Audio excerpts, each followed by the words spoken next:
Welcome to Learn JavaScript on Codecademy. We're in the JavaScript in the DOM section. This is lesson 4, jQuery. And it says, we've just covered how to select HTML elements using the syntax document.getElements by class name. This is verbose and clunky. However, if we were to select a lot of elements this way, our code would get dense and difficult to read. Wouldn't it be nice if there were a simpler way to select DOM elements?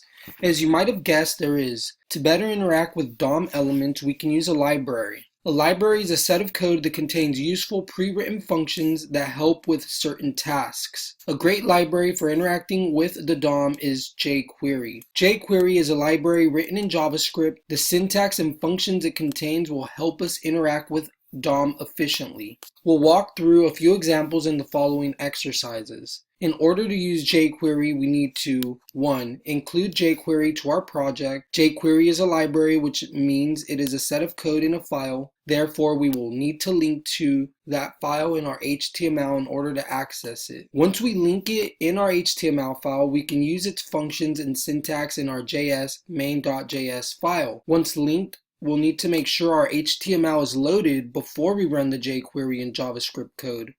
This will prevent our jQuery and JavaScript code from running before the elements they selected are rendered. Instructions. 1. It says since jQuery is a library of code, we need to include a link to it in our index.html file before we can use it. Before the closing body tag right above the current script tag, include this code. So it seems this one was done for me already, and I tried resetting it, and for some reason it keeps adding a link at the end. So if I go down to the bottom, here's the closing body tag.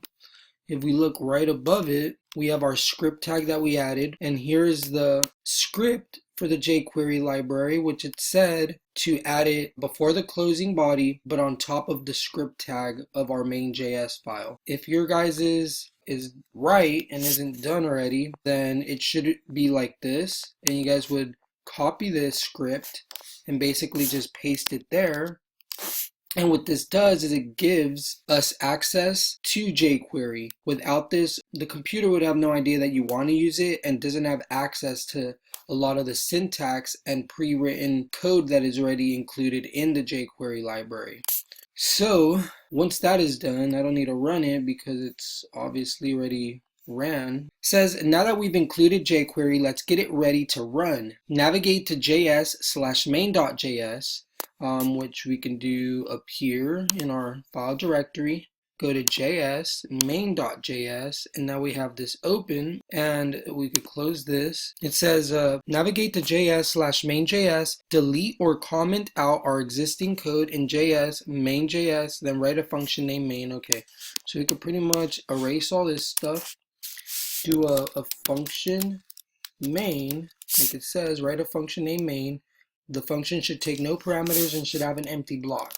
So we do this and have an empty block, and that's all it said for number 2. We could run this, which again was just a function main, no parameters, empty block, run it, and as you guys can see, we passed that. Third, it says jQuery has a built-in function to check if the page is ready before it will run our code. After the main function, write this code, document.readyMain. Says notice that we put main inside the parenthesis of ready.main. Here is a callback, which means that our code will wait until the document, in other words the DOM, is loaded or ready. When it is, then it will execute the main function. jQuery calls back to the main function, therefore it's a callback. In the event that our HTML and CSS took 5 minutes to load, this code would wait until it loaded completely before running. So again, it just says after the main function, write this code.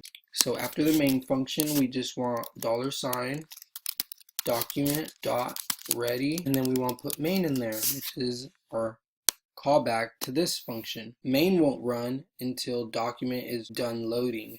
So we just put that at the end here, and that should be it for this. Run that. So that's basically the little setup of preparing before you start writing jQuery.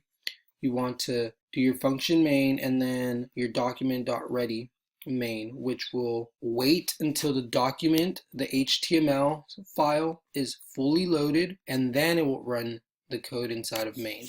So that is it for this lesson. This is lesson 4 of JavaScript in the DOM jQuery.